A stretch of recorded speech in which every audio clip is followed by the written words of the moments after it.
بسم اللہ الرحمن الرحیم۔ سورہ لقمان کی مدد سے دنیا پر حکمرانی کرو۔ جو لوگ آپ کو تنگ کرتے ہیں اور پریشان کرتے ہیں ان کو اس ایک آیت کے وظیفے سے حیران و پریشان کرو۔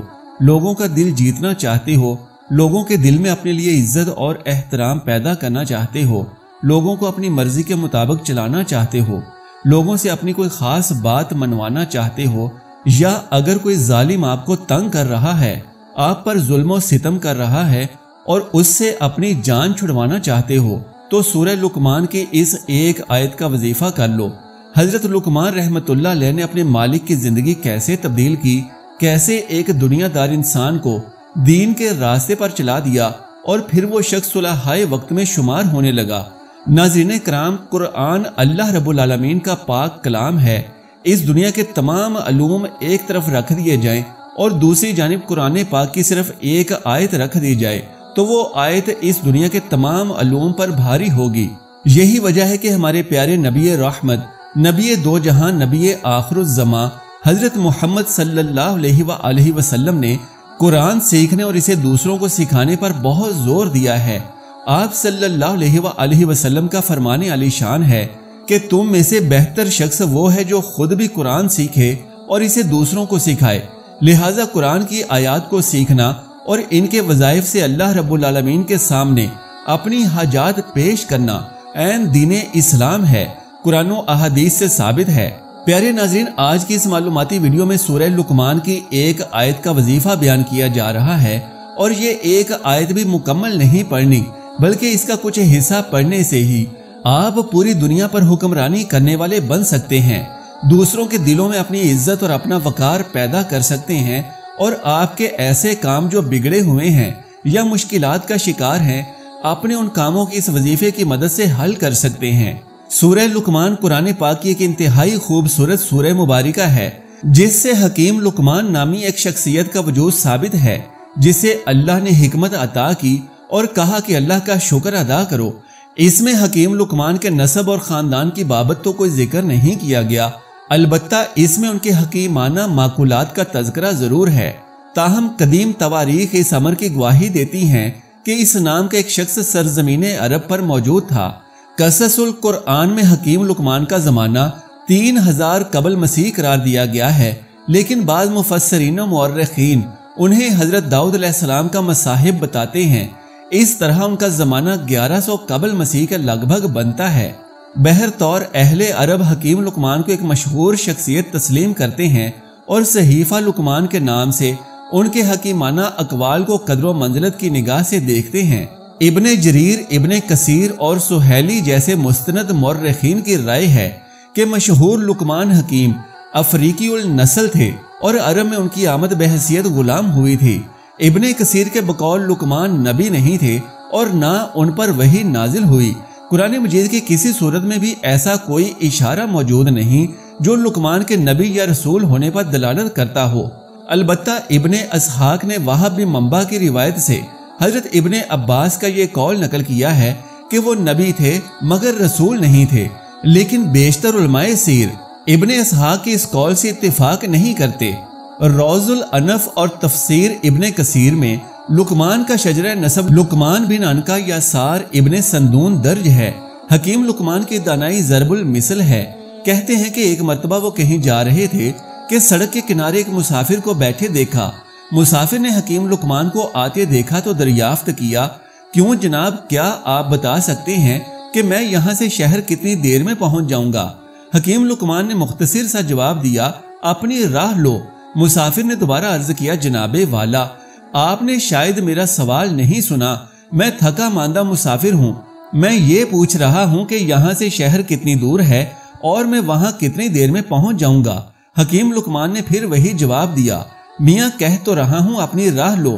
مسافر سمجھا یہ ضرور کوئی پاگل ہے اور اس نے پھر کوئی سوال نہیں کیا اور شہر کے لیے چل پڑا۔ ابھی وہ تھوڑی ہی دور گیا ہوگا کہ حکیم لقمان نے زور سے آواز دی، سنو، شام سے پہلے شہر پہنچ جاؤ گے۔ مسافر رک گیا اور واپس آ کر دریافت کیا، خوب، جب پوچھ رہا تھا تب تم نے کوئی جواب نہ دیا اور اب میں جواب سے مایوس ہو کر چل پڑا تو تم چیخ کر جواب دے رہے ہو، یہ کیا بات ہوئی؟ حکیم لقمان نے سادگی سے جواب دیا، پہلے تو تم بیٹھے تھے اور مجھے کچھ پتا نہیں تھا کہ تمہاری چلنے کی رفتار کیا ہے۔ اب جو تمہیں چلتا دیکھا تو میں نے اندازہ لگا لیا کہ شہر تک پہنچنے میں تمہیں کتنا وقت لگے گا۔ حکیم لقمان کے بارے میں کہا جاتا ہے کہ آپ کی دانش مندی مسلم تھی۔ آپ کے آقا نے آپ کو بیچنے کے لیے پیش کیا تو ایک آدمی جو کاشتکار تھا آپ کو خرید لیا اور اپنے ساتھ گھر لے گیا۔ آپ سارا دن اس کی خدمت میں مصروف رہے، حتیٰ کہ رات آ گئی۔ جب آپ نے عشاء کی نماز پڑھی تو آپ کا آقا سو گیا، لہٰذا آپ ایک خالی کمرہ میں تشریف لے گئے اور نماز ادا کرنے لگے۔ جب رات ایک پہر بیت چکی تو آپ نے اپنے آقا سے کہا، میرے آقا، بہشت کو آراستہ کر دیا گیا ہے اور جہنم کو بھڑکا دیا گیا ہے۔ جو شخص اخروی نعمتوں کو حاصل کرنا چاہتا ہے وہ اتنا زیادہ سویا نہیں کرتا۔ مالک نے جواب دیا، اے غلام چلے جاؤ، میرا رب بڑا غفور الرحیم ہے۔ یہ کہہ کر وہ پھر سو گیا اور حضرت لقمان اپنی جگہ واپس آ گئے اور پھر نماز میں مشغول ہو گئے۔ جب رات کا دوسرا پہر بھی گزر گیا تو پھر اپنے آقا کے پاس آئے اور اس کو بلا کر کہنے لگے، میرے آقا، جو وقت گزر گیا وہ تو گزر گیا، اب بھی اٹھ جاؤ اور باقی وقت میں رب کی رحمت طلب کر لو اور توشہ آخرت تیار کر لو، کیونکہ تھوڑی دیر ہی بعد تجھے آخرت کے سفر پر روانہ ہونا ہے۔ اب کے مالک نے پھر جواب دیا کہ اے غلام چلے جاؤ، مجھے سونے دو، میرا رب بڑا غفور ہے اور نہایت مہربان ہے۔ حضرت لقمان پھر اپنی جگہ واپس آ گئے اور نماز ادا کرنے لگے۔ رات کا تیسرا پہر بیت گیا اور صبح ہونے کے قریب ہو گئی تو آپ پھر اپنے مالک کے پاس گئے اور کہا، میرے آقا، اب تو پرندے بھی اپنے گھونسلوں سے نکل کر ذکر میں مشغول ہو چکے ہیں اور بیابانوں میں جنگلی درندے بھی اپنے ٹھکانوں کو چھوڑ کر اللہ تعالیٰ کی حمد و ثنا میں مصروف ہیں۔ آپ بھی اپنے رب کی بارگاہ سے جو مانگنا چاہتے ہیں تو اس کے لیے یہ بہترین وقت ہے۔ مالک نے جواب دیا، اے غلام، مجھے کچھ دیر اور سونے دو، میرا رب بڑا غفور اور مہربان ہے۔ حضرت لقمان پھر واپس چلے گئے اور صبح کی نماز ادا کرنے لگے۔ نماز کے بعد اپنے اوراد میں مصروف ہو گئے۔ اتنے میں آپ کا آقا بھی بیدار ہو گیا۔ اس نے آپ کو 10 سیر جو دیے اور کہا کہ جاؤ ان کو زمین میں کاشت کرو۔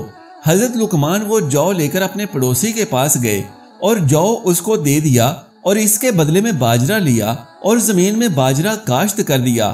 کچھ عرصے بعد وہ باجرہ اگ آیا تو لقمان اور ان کا مالک زمین میں چکر لگانے گئے۔ جب اس نے زمین میں باجرہ اگا دیکھا تو کہنے لگا، اے لقمان، میں نے تو تجھے کہا تھا کہ زمین میں جو بونا ہے، لیکن تو نے باجرہ کیسے بو دیا؟ حضرت لقمان نے کہا، میرے آقا، میرا رب بڑا غفور الرحیم ہے، یعنی وہ چاہے تو زمین میں بویا ہوا باجرہ جو میں تبدیل کرنے پر قادر ہے۔ مالک نے کہا، تو نے درست کہا ہے، لیکن جب تو زمین میں باجرہ بوئے گا تو پھر اس میں سے جو کیسے نکلے گا؟ حضرت لقمان نے فرمایا، بالکل اسی طرح میرے آقا، جب آپ غافلوں کی طرح پڑے سوتے رہیں گے تو صالحین کے درجات کو کیسے پا سکیں گے؟ حکیم لقمان کی اس بات کا ان کے مالک پر ایسا گہرا اثر ہوا کہ اس کی جیسے زندگی ہی بدل گئی۔ اس نے دنیا داری سے رغبت بھلا دی اور احکام الہی پر مامور ہو گیا۔ اللہ کے نیک اور مقرب بندوں کی بات میں اتنی تاثیر ہوتی ہے کہ وہ لوگوں کے دلوں میں گھر کر جاتی ہے اور ان کی دنیا ہی بدل دیتی ہے۔ پیارے ناظرین، اس واقعے میں ہم سب کے لیے بہت بڑی نصیحت ہے کہ جو لوگ اپنی نمازوں کو قضا کرتے ہیں اور اللہ رب العالمین سے اپنا تعلق قائم نہیں کرتے تو پھر وہ اللہ کے معزز اور مقرب بندوں میں کیسے شامل ہو سکتے ہیں؟ لہٰذا اللہ رب العالمین سے اپنا تعلق مضبوط کرنے کے لیے نماز اور تلاوت قرآن پاک کی رسی کو مضبوطی سے تھام لینا چاہیے۔ پیارے ناظرین، ہمارے بہت سے دوست، بھائی اور بہنیں ایسی ہیں کہ جن کو اپنی زندگی میں بہت ساری مشکلات کا سامنا رہتا ہے۔ کاروباری لوگ تنگ اور پریشان کرتے ہیں، گھریلو پریشانیاں ہیں، ساس سسر کی پریشانی ہے، یا ایسے حاسدین زندگی میں موجود ہیں جو آپ کے ہر کام میں رکاوٹ ڈال دیتے ہیں۔ الغرض دوسرے لوگوں سے کسی بھی قسم کی پریشانی ہے تو اس کے حل کے لیے سورہ لقمان کی آیت نمبر 20 کے ایک حصے کی تلاوت کرنے سے وہ پریشانی حل ہو جاتی ہے۔ اس وظیفے کا مکمل طریقہ یہ ہے کہ سب سے پہلے باوضو حالت میں 3 مرتبہ درود ابراہیمی پڑھ لیں۔ اس کے بعد سورہ لقمان کی آیت نمبر 20 کا یہ حصہ پڑھیں۔ وہ حصہ یہ ہے، ان اللہ سخر لکم ما فی السماوات و ما فی الارض، اور اس کا ترجمہ یہ ہے، بے شک اللہ نے جو کچھ آسمانوں میں ہے اور جو کچھ زمین پر ہے سب کو تمہارے تابع کر دیا ہے۔ آیت کے اس حصے کو آپ نے 41 مرتبہ پڑھ لینا ہے۔ اس کے بعد پھر سے 3 بار درود ابراہیمی پڑھ کر اپنے ہاتھوں پر پھونک مار کر اپنے چہرے اور سر پر پھیر لیں۔ ہاتھوں کے ساتھ ساتھ اپنے پورے جسم پر پھونک مار لیں اور اس کے ساتھ ہی ساتھ پانی پر دم کر کے اسے بھی پی لیں۔ یہ عمل کم سے کم 7 دن لگاتار کریں، اور اگر اسے اپنا ہر روز کا معمول بنا لیں تو بہت ہی زبردست عمل ہے۔ مختصر سا عمل ہے، کسی بھی نماز کے بعد کر سکتے ہیں۔ جیسے جیسے یہ عمل کریں گے تو آپ خود دیکھیں گے کہ کس طرح سے لوگ آپ کو عزت اور احترام دینا شروع کریں گے۔ وہی لوگ جو آپ سے حسد کرتے تھے اور آپ کو دیکھ کر منہ چڑھاتے تھے، خواہ وہ کوئی قریبی رشتہ دار ہوں یا کوئی کاروباری افراد، کوئی شریکے والے رشتہ دار ہوں یا کوئی کاروباری شراکت دار ہوں، چند ہی دنوں کے عمل سے انشاءاللہ وہ آپ کو خصوصی توجہ دینے لگیں گے، آپ کی گفتگو سننے لگیں گے اور آپ کی ہر بات تسلیم کرنے لگیں گے۔ الغرض آپ جس شخص سے جو بھی کام لینا چاہیں گے وہ منوعاً خوشی خوشی آپ کی ہر بات ماننے کے لیے تیار رہے گا۔ جان لیجئے کہ یہ معمولی عمل نہیں ہے، کلام پاک سے لیا گیا مجرب اور خاص الخاص عمل ہے۔ اس عمل کو ہرگز معمولی نہ سمجھیے گا اور خاص توجہ اور یقین کے ساتھ اس عمل کو کرنا شروع کر دیں۔ انشاءاللہ دیکھتے ہی دیکھتے آپ کے حالات بدلنے لگیں گے، تمام بگڑے کام اللہ کی رضا سے حل ہونے لگیں گے۔ اللہ تبارک و تعالیٰ سے دعا ہے کہ نیکی کی بات کو سننے سمجھنے اور اس پر عمل کرنے کی طاقت و توفیق مرحمت فرمائے۔ میرا سنانا اور آپ کا سننا قبول و منظور فرمائے، آمین یا رب العالمین۔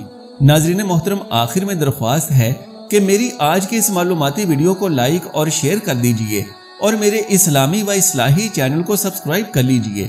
جزاک اللہ خیرن کثیرا۔ اللہ ہم سب کا حامی و ناصر ہو۔